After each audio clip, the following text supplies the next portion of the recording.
Don't adjust your television or your computer or YouTube screens. We are before you on a Friday night. And of course, we are here to talk about women's wrestling, the debut of Sibley Skulls, as well as a really crazy development in the tag team division. This is Steph and Kat Talk Wow. Yeah, yeah. Making her way to the mic. They start dimming the lights. You start feeling alright. From Birmingham, home of the Teddy Longs and the Ruben Studders. More once you discover. For all of the lovers, Whitney Houston and Roman Reigns. For all of the lovers of Mickey James and Marvin Gaye. For all of the lovers of Sasha Banks, Janelle Monáe, Silk, Sonic, and Paige. Allow me to say, look, I just found a place, sweet escape. Every one of us, I was kinda late. I just made it off the struggle bus. Walking by the fate, cause I know it's right in front of us. Yo, I ain't with the hate, gotta focus on what's great. Ladies.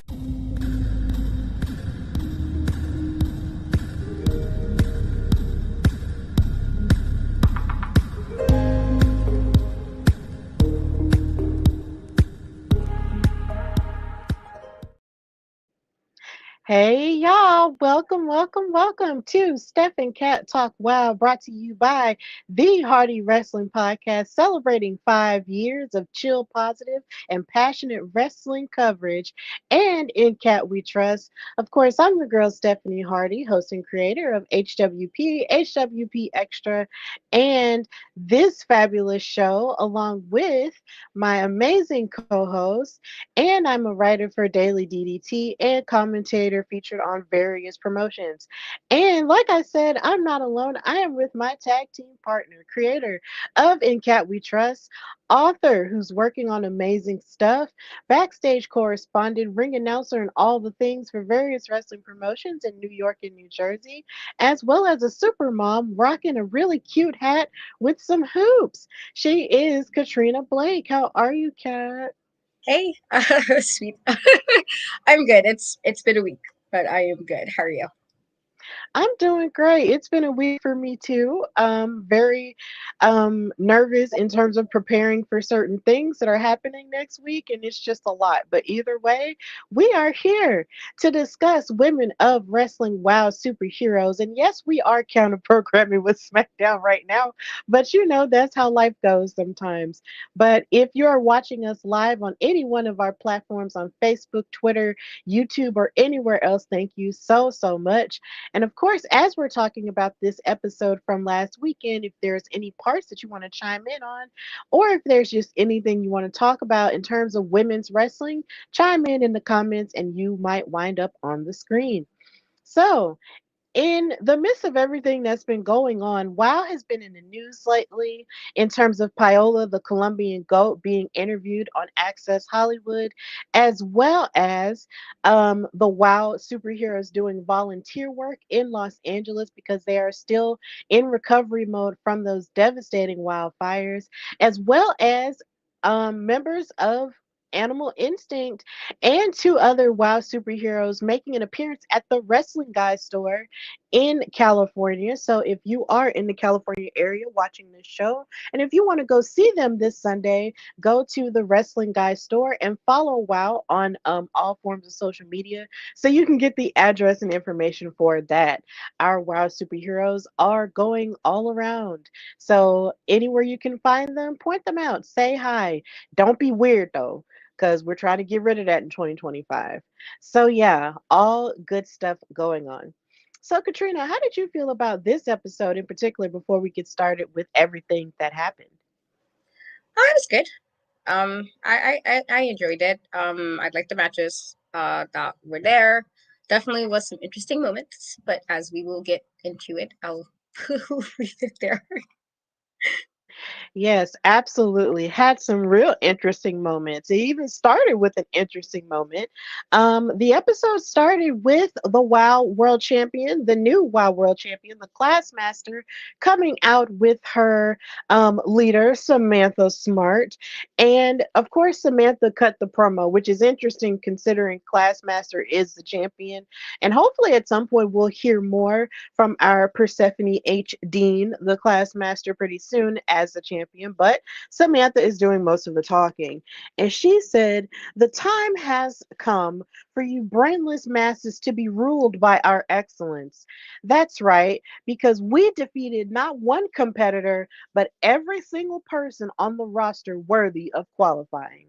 We truly are superior." But surprisingly enough, they get interrupted by the WoW World Tag Team Champions, Big Rig Betty and I almost said Holly Swag, I'm sorry, and Jesse Jones. Woo, goodness. And Jesse Jones comes out and cuts a promo and she says, "You remember what happened the last time we stood across from each other. So if you were really smart, you'd shut your mouth." She was directing that to Samantha. She said, "Yeah, yeah, congratulations, new champ. Another person has the Wild World title without beating me. Good job. Don't care." And then she directed her attention towards David and said, "David McLane, I got a bone to pick with you.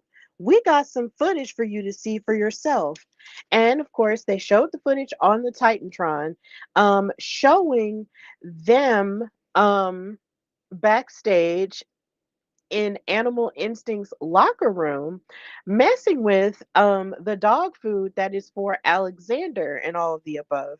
And they were very upset at the accommodations that Animal Instinct had in their locker room, wondering why is it that their locker room is better prepared and just fresher than theirs in terms of accommodations for their pets or whatever.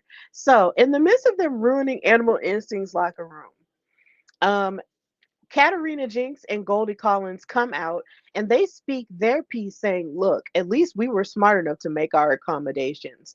But we're very upset that you just broke into our locker room and just decided to ransack it and destroy this expensive food that, I procured for my companion Alexander," right? So, in the midst of all of them fussing back and forth, David McLean decides to make a dog food match um, for both tag teams, and whoever loses has to eat dog food. So that was interesting, and it definitely gave me WWE in 2019 vibes with when Roman Reigns was being, attacked with dog food by Dolph Ziggler and Baron Corbin back in the day before, of course, he became the tribal chief that we know him as today. But, that's happening on this next episode. So, Katrina, how did you feel about this promo and everything that was said here with the locker room kerfuffle and the dog food now? I mean, it is an interesting, I guess, match to have a dog food match. I feel like that's. I was like, okay, uh, not that we haven't seen something like that because WWE was known for doing weird matches with stuff that you shouldn't have necessarily in a match, but was there, and so it's not that. It just I was surprised. I guess that was for the teams involved, that was the option. With the dressing room thing, though, I can understand like a little bit of the frustration because why are you coming into my room? Like, if this is my space, where I'm here, and you have what that has nothing to do with me. Whatever the problem is has nothing to do with me. Why are you in my space, messing up my space and my vibes? And so I can understand the frustration on that end because I would probably be annoyed. I don't know if I would be a dog food match, but I probably would have complained like, I'm sorry, let's try that again because what is this?" So it was definitely an interesting way to start the show.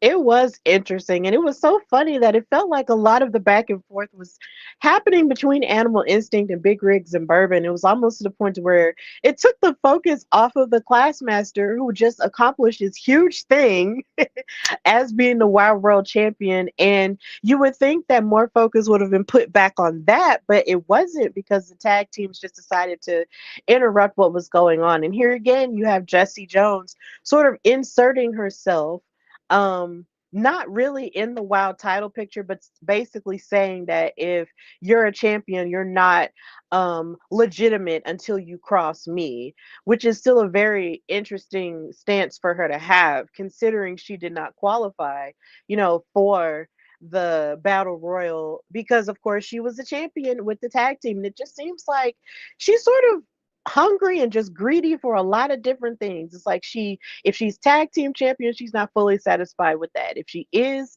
you know, in the running to be a world to the world champion of WoW. It's like she's not really fully satisfied with that. So I don't know. Jessie, she's just always, dipping her toes into everything. But yeah, it was interesting start. So yeah, this weekend we have the dog food match. So in the midst of this, we get the debut of Sibley Skulls, who is their new backstage correspondent. And let me tell you, the moment she came on TV, it was up. It was up for me. Like I just felt the magnetism, I felt the energy, I felt the vibes. I loved her jacket that she had on. Like it's just that you just knew that something serious was going on based off of her presence and her voice and her just bringing you in. And I said that on Twitter, and she actually responded and said, thank you and stuff like that. So hopefully at some point we'll get to talk to her about her time on WoW and just, get to know her a little bit more because Miss Ma'am, she just has it. I was just like, wow. Like she hasn't been on TV for like over 10 minutes, but yet I'm already ready to listen to everything she has to say. What a pick. But in the midst of that, we go into match number one, which was for the Wild Trios championship between Xena Phoenix and the Dojo Defenders and Top Tier. So this match was pretty fire in the sense that the Dojo Defenders have been sort of working their way up in the tag division after losing and just gaining some momentum. So to see them have this trios match and to see them, partner up with Xena Phoenix, who is one of the um best new wild superheroes we've seen this season, was just really refreshing for me. I liked it. I liked it a lot. I like their partnership. And then of course you have Top Tier who are just trying to hang on to these wild trios titles for dear life. And Kara Kai and Gloria Glitter wound up starting off in the match. Kara lit up Gloria with a lot of kicks and actually hit a head scissors from the top rope. I was very impressed by her upper body strength on the top rope because she lifted up on with her arms and then slung her over with the head scissors, and I was just like, oh, I could never. But either way, Kara really did that. And then she hit double kicks to Gloria Glitter, but then Coach Campanelli broke up the count. But then, of course, Xena Phoenix was able to tag in, and she had impressive grappling skills and an arm drag to Krush. And in the crowd was actually chanting "Top tier sucks." Top tier sucks. And I was like, God dang, they got heat. It's great. Um, but Coach also attacked Xena Phoenix knees, but then with every weakness that they tried to get and try to take advantage of with Xena Phoenix, she would just find a way to maneuver around it. And it was just really cool to see. But of course, Top Tier used their isolation games in order to get the upper hand in this match, and even going as far as to separating the team piece by piece in order to further isolate Karakai so they could get the 1, 2, 3. And Gloria got the pin after she gave a knee to Karakai's back, and now Top Tier is still the Wild Trios champions. They were just very cagey in this match, even though they were outmaneuvered a lot of the time by Xena and Karakai and Terror Strike. But after they retained their titles, Coach Campanelli um, cut a promo saying, "Excuse me, Coach has something to say, so all of you can just zip it. As you can see, Gloria Glitter and Krush are off probation, and we are working like a well oiled machine. Sometimes, but not all the time. Well, no, all the time. It's a coach's job to make sure her team doesn't get complacent and that their team is always at their highest potential." And Crush yelled, "I'm at my highest potential." And I was like, okay, girl. But now, as you can see, Coach chimes back in. We are still the Wild Trios champions, and we are still the greatest team in pro wrestling. You're welcome. And so after this promo, they showed a clip of what happened after the match between Pep Riley and Magnificent Miranda Mirage. And in the midst of this, Chainsaw comes out and throws Miranda into Siren the Voodoo Doll and carries Pep Riley away after that match. So we're still trying to figure out what's going on with this connection between Pep Riley and Chainsaw. But I did like that they showed us that that happened after that match, and that they're incorporating action and storylines that take place with that we don't see on screen. So I thought that was pretty cool. So, Katrina, how did you feel about the trios match and everything that happened there? It was a good match. I did think it was an interesting pairing to have Xena with Dojo defenders, just because I wasn't like, if let's say they won it, like how would the dynamic work when you haven't really worked together before? And so I thought that was a bit interesting of a choice, I guess, to be the opponents. But I thought it was a good match, and I do think that while the Dojo defenders and Xena tried their best in this regard, I did expect top tier to retain. It's just one of those, I feel like if you're part of a team a little longer, 9 times out of 10, you usually work a bit better than a team that might have just got put together for a match. And so I wasn't surprised that they won. But, you know, I guess afterwards it was just like, well, yeah, I don't have like, I was just like, I guess, coach. Like, I know like, they have the way they view things now as being top tier, but it just was like, did we need this speech necessarily? I don't know. It's more so just, I don't know. I feel like for me, just even with other weeks of some of the stuff that seemed like they might not have been always on the same page, it felt like it was just one of those like kind of like struggle a little bit, like internal struggle, if that makes sense, like where they might not necessarily be 100% on the same page. But otherwise, it was a good match. Before what they said after. Yeah, it was a good match, and yeah, Top Tier did have the upper hand in the idea that, they've been a team a lot longer than Xena and the Dojo Defenders, but they were very game for what was going on. So if they had won, I would have been very shocked, but also very thrilled if they had went ahead and won. But yeah, they were pretty good, and Top Tier wound up coming out on top and still the Wild Trios champion. So I figured I just wonder who in the world can beat them finally. Like who can do it?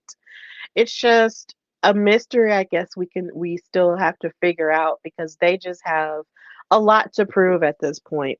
But of course, coach has to exert control, and I ultimately feel like that's what her biggest thing is that outside of her having gold, I feel like she just gets a level of accomplishment of exerting control over Krush and Gloria Glitter in that way. So, she said they were off probation, but I'm trying to figure out what Gloria did to get on probation because I thought Crush was, but it could have been anything knowing coach. But either way, they're still champions, and yeah, they're really hard to knock off at this point. So we just gotta wait and see.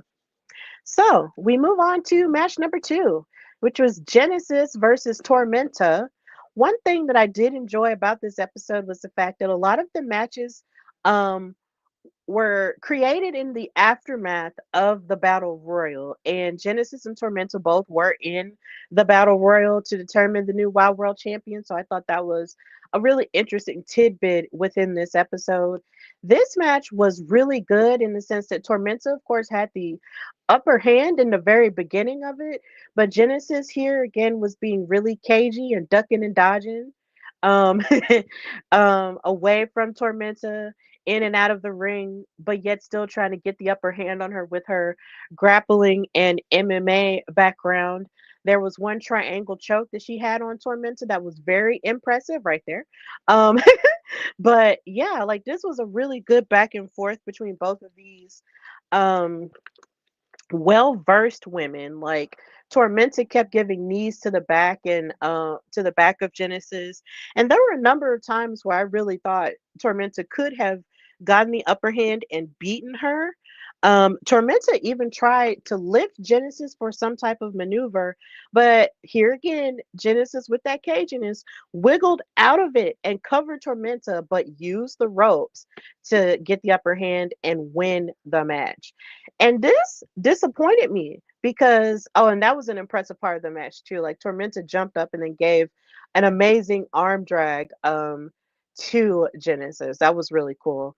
But I was disappointed in Genesis because she has been talking all this stuff.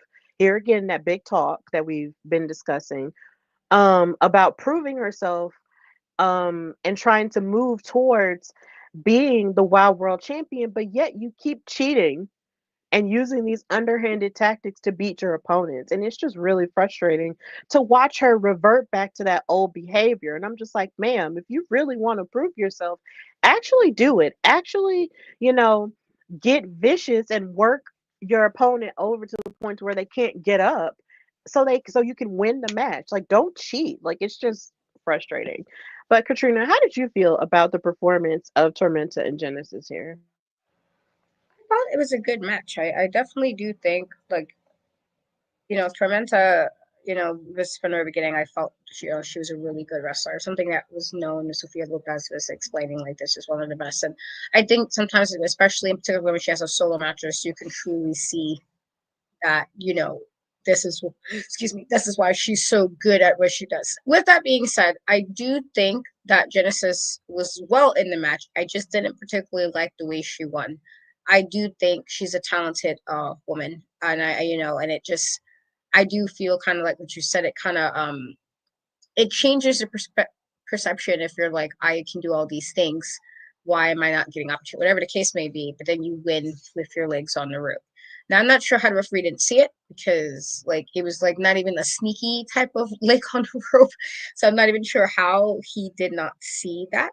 But it was good up until that, just because I'm just like, well, I get this is more of a heelish thing to do, but it's like, if you're gonna say all of this, at least stand on your word, say it with your chest, and mean it. And so if you're gonna say all that, and about how you like one of the better ones, and wow, and all this other stuff, then why did you need to revert to that to win? And so that was unfortunate. But otherwise, before that, it was a good match.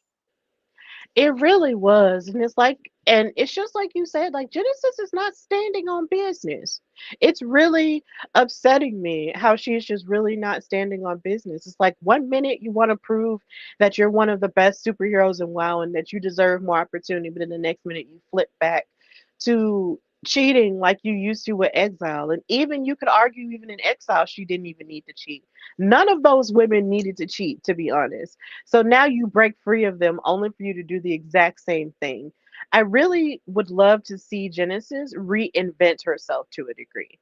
Like, don't cheat. Like, actually show and prove that there's more to you than just all this big talk of you just being this tough girl who was raised, you know, in exile and was, kept away from people and all the above. Like, show us something more.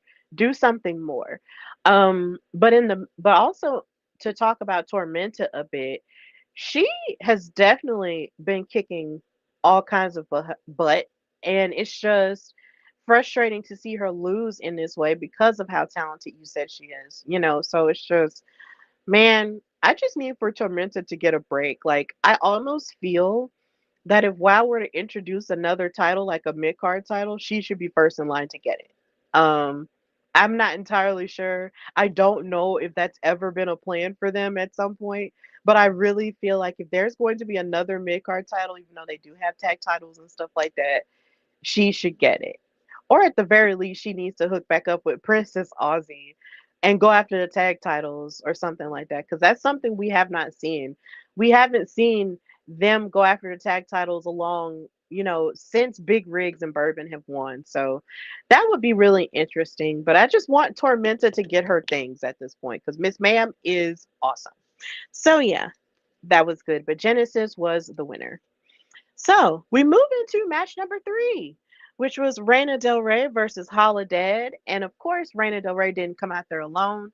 The Alliance is no longer banned from ringside, so they came out there, and Adriana Gambino came out in an amazing black suit and some shoes that look very similar to a pair of shoes that I have. She had on these black strappy sandals with like a gold Cuban chain on them. And I was like, hey, those look like my shoes.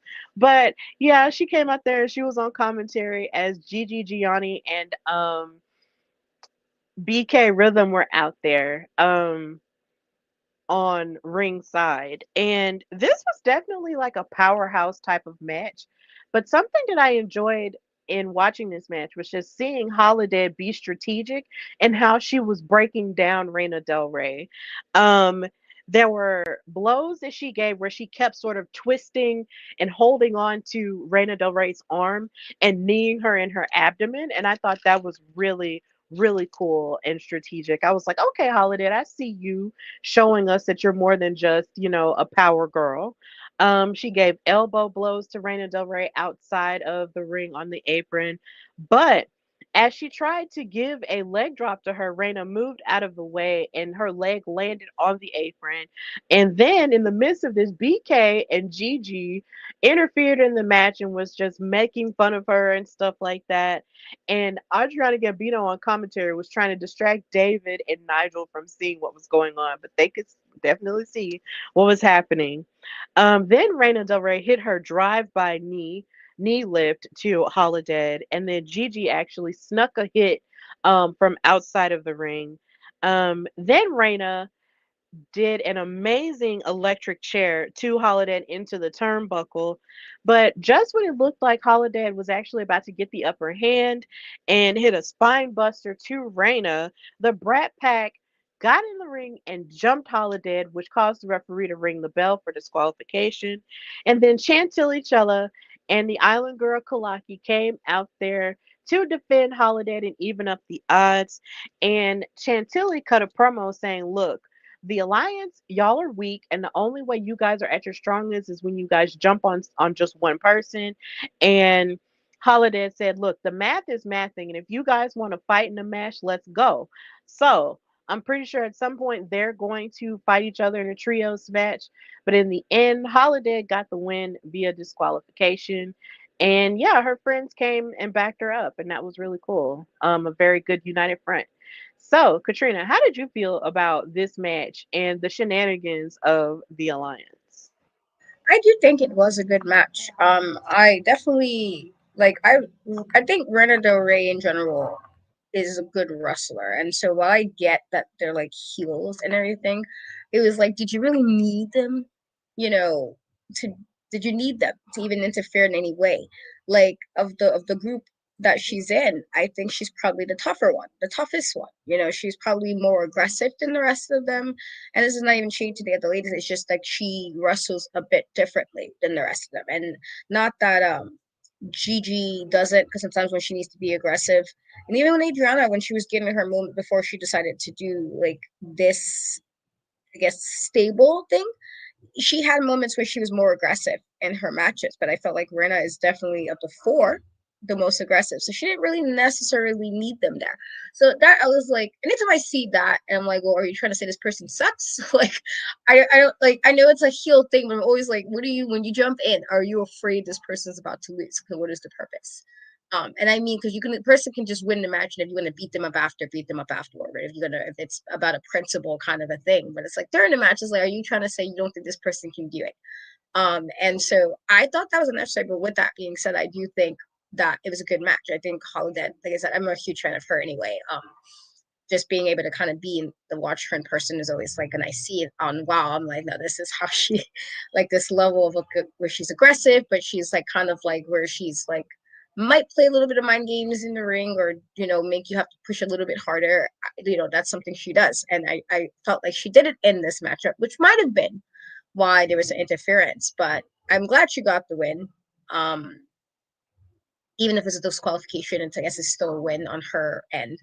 But I guess we'll see. I'm interested to see like with these with the group together, if Adriana kind of hold like what is their goals, because I feel like they're together, but we're not really like, I'm gonna assume at some point at the trios or tag or main championship, but like at least when we saw like Lana, like he had an idea what she was trying to do to kind of get her girls on the spot, and even with um Samantha Smart before everything kind of broke apart, she also had goals like, this is what I want for this squad. And then so I'm curious as to what exactly do they want as the stable, or is it just like we're going to just be here and do not like shenanigans, or is it like we have some goals? And I'm just curious what they have in store for like what they want for themselves, I guess, involved, because they've been together a little bit now. So I'm curious as to what they want. But I did think this was a good match outside of, again, the shenanigans. Yeah, it was a good match. And I really feel like, that point that you brought up about them interfering because they felt like their person was going to lose. I really feel like that was the case because Reina, most of the time, even though she's a great wrestler, a lot of the time she's fighting people that she outsizes. And that's no shade, but she's fighting people that she outsizes a lot. Whereas Holidead is somebody who was very even with her in size and in power. So when Holidead hits you with a spine buster after you have the upper hand in the match and you have people on the outside, there was a sense of fear, I believe, that the Brat Pack saw, leading them to interfere and cause the DQ. I really feel like they were afraid that she was about to lose, and she probably was too. But it's just really frustrating because Reina Del Rey is so good and is so powerful in and of herself. And you even heard Adriana, talking about how strong she is and how she does two a days, in the gym, which is really great. But if you're so strong and if you're so powerful, why do you need, here again, somebody else interfering on your behalf and causing DQs? But I just really loved that Holiday also just had her group of friends coming to back her up in a sense. And I thought that was really great too. And like you, I do wonder, if the alliance is just together for the sake of being together or for the power of it or the look of it, or if they really do have like a mission. Because as much crap as we give them and have given them in the past, Fab Four has a mission, even though we get upset at them for always trying to insert themselves in title pictures, they have a mission. Top tier has a mission. You have, most of these tag teams who have like a set goal. The Alliance does not have that. Like you haven't heard the Brat Pack, say that they want to fight Big Rigs and Bourbon for the tag titles. You haven't heard Adriana Gambino um, say anything about the title, even though she could because is undefeated, from the last time, from last season. So it's just, what's y'all deal? Like, what is your mission? Do you have one? Like, what is it?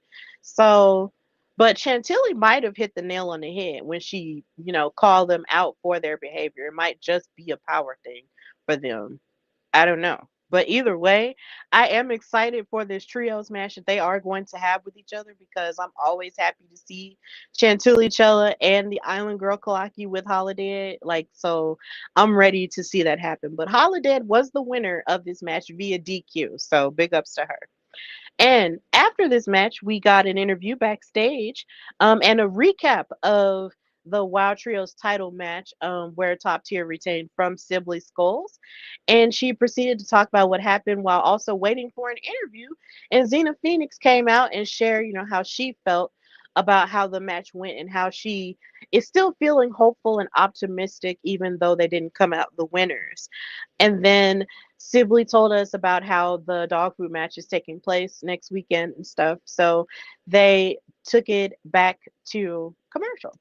Here again, Sibley is being really magnetic. But Katrina, how do you feel about Sibley in the first episode, even though we really didn't get a lot of her, but we still got her in her debut? I like it so far. I like, I like the look. I feel like if you think of like a backstage correspondent, I think she fits that. So far so good. I'm looking forward to seeing her more because they added a backstage correspondent. I'm gonna assume that means we're gonna get more backstage interviews, which is cool. Obviously because I also do those kind of things, and so it's always nice to kind of get that little bit of scoop even before or after a match in the show. So I'm looking forward to see what else she's gonna do. Yeah, me too. And it's so funny when you think of other wrestling shows where you see backstage correspondents like Gia Miller from TNA or like Jackie Redmonds and the Kathy Kellys of the world. It's like you see a lot of them and they're very cute, but they're also very clean cut in some of the dresses that they wear, and they're very dressy with a lot of pantsuits. The thing that I love about Sibley is the fact that she looks very cute and professional, but also very casual at the same time. And there's something relatable about that. Like, because I love the jacket she had on with the cross colors and everything. That fits the vibe of WoW a lot. And I just thought, man, she's colorful and I like this. And it just felt a little bit more relatable and tasteful. And here again with representation, you love seeing Black women in spaces like that, especially in wrestling. So I'm very excited to see more of what she has in store for the WoW universe and having more backstage interviews. So, yeah, I'm really excited. So, we get to our main event, which was Penelope Pink versus Ashley Blaze. And on social media, Ashley Blaze, who is also Cameron Brene rather, on social media and in real life as a wrestler, mentioned that this was the first main event that she had ever had, and I thought that was really beautiful for her. So after everything that she's been through in her wrestling career, from moving from NXT and dealing with injuries and mental health struggles, it's really great to see people work their way through stuff like that and injuries and things and rise above it and get to places like this where they can main event, on a television show, and to do it on an all women show, it's just really great. So big ups to her. Big ups to Ashley. Yes, ma'am. Miss Ma'am brought the energy in this match. She and Penelope Pink tore it down. They really brought their A game here. Penelope was the thoroughbred that we know her to be, and Ashley was just game for it the whole time. And I enjoyed this match very much so. It was very hard fought, but the thing that just continues to frustrate me and make me sad when it comes to matches like this is that you have Lana Star and Holly Swag out here, with Penelope, who still isn't too keen on Holly Swag being out there with her because, of course, her and Holly did their hand thing that they always do. And Holly tried to join in, and she was just like, "Yeah, I'm not doing it with you." It was so funny. It was so hilarious. It was giving Bianca Belair whenever Bailey is brought up, and she's like, huh. Like, that's what it's giving all the time. But it was a really great match. Penelope Pink continued to impress with her sliding German suplex. But a lot of the time, you had Holly and Lana assisting with it, but Ashley was still giving her all in this match. But in the end, Penelope Pink winds up winning by hitting her Pretty in Pink, covering her, and you have Holly holding up her legs in the rope to assist with the cover. And that's how the match ended. But here again, Ashley, like you see in this picture, giving drop kicks and everything in between, was kicking all kinds of butt. But Penelope wins with her winning team. So yeah. Katrina, how did you feel about the performance of Ashley Blaze and with the shenanigans going on with Holly and Penelope? I thought Ashley did really well. It was really cool, that she was, you know, excited that this was her first main event. I do know, you leave a company like WWE, it's not always easy to kind of get past that, like, doing something that, you know what I mean? Like, a lot of times, a lot of the stars, they have that moment, especially if they're not one of the bigger stars, sometimes is trying to figure out where they go after WWE. And so it was definitely nice, that she got some kind of a main event, and she got a main event with a former WoW champion. So I think that's a really good, like, accolade to add to the resume. With that being said, I thought she fought very hard. Penelope, it is weird because I think Penelope is an amazing wrestler. I really do. And so it's like, did you need Holly here? Did you need Lana here? You actually can wrestle. We've seen you do this with no problem. You don't even need assistance. Why are we doing this? And that made me like, oh, come on, Penelope. But I wasn't surprised. I mean, I don't know how she's gonna feel because Holly did help her win. Would this be like a situation where she's like, oh, I didn't need the help? Or would Holly start getting too big for her britches because she did help? I feel like there's still some level of discord there between the two of them. Like, it doesn't feel like she wants, even though she had like, it's like she begrudgingly accepted Holly being there and may have even begrudgingly accepted her assistance. So I don't know if this is going to be an issue later, just because for the dynamics, but how they are, this braggy type, we're this and that. And so, like, well, you won the match, but not by yourself. Is this going to be an issue? Is this going to be like Holly, well, you needed me or something? You know what I mean? Like, just what I expect, because it's obviously they're not 100% like cool with each other, or at least Penelope is not really feeling it. But I did think this was a good match, and like I said, I do think Penelope is a fantastic wrestler. I just wish she didn't win in that manner. Yeah, me too. She is a phenomenal wrestler. You see how much growth we have. Um, because calling her phenomenal is not something that would have happened 2 years ago. So hey, here we are. But and yes, she is phenomenal. But the thing is, it's just like she just feels like she always has to have like a winning team behind her. And having Lana by her side has paid dividends. Now, Holly, being there, I just feel like sort of throws a wrench in it because as you can see, because you can sort of see that Lana might have shiny new toy syndrome because in this iteration of WoW, we saw Lana be behind, expose Penelope and just be behind her and everything, get her signed up with an agency, taking her to Beverly Hills and all of that, and just showing her the fabulous life or whatnot. And then also giving the same thing to the Carlson twins. But then it's like, once Holly started joining in on things and also giving the fabulous life to Vicky Lynn McCoy too.